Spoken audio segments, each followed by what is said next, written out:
Kami ang GFC Mahabang Parang 1. Ito po ang aming natutunan sa GFC.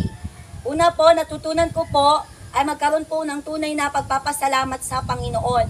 Dati po, ang mga kamay ko po ay tikom po, lalong-lalo na pag magbibigay ng tunay na paghahandog sa Panginoon. Ngunit natutunan ko po na ang pagbibigay pala sa Panginoon ay tunay na pagbibigay ng tunay na pagpapala at dapat pala kapag nagbibigay ka ay nanggagaling sa iyong puso.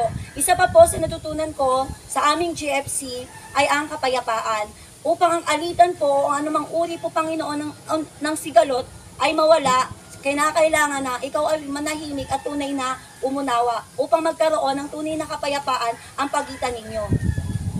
Sa akin naman po, ang aking naman natutunan po doon ay patungkol po sa tunay na paglaya.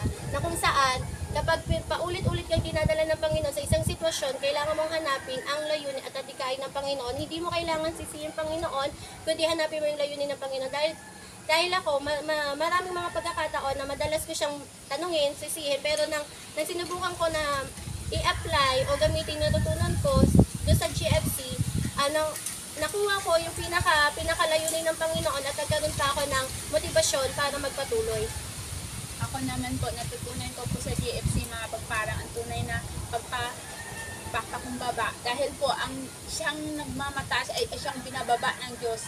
Ngayon, natutunan ko din po dun pag nagpapakumbaba ka po, yun po ang tunay na kalakasan mo po sa bawat pagsubok sa iyo na hinaharap sa iyo ng kaaway na siyang pilit na pinapagawa na dapat ay tama ang gagawin pero binabaluktot ko ng kaaway. Kaya yun po, tunay kong naunawaan po doon ay binibigyan niya din po ako ng karunungan sa Panginoon po. Galing po sa Panginoon, tunay na karunungan po.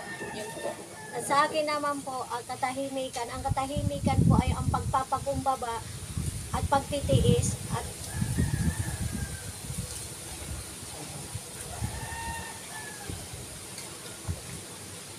para sa akin naman, ang natutunan ko sa GFC, yung pagpapakumbaba at pagpapasalamat at maging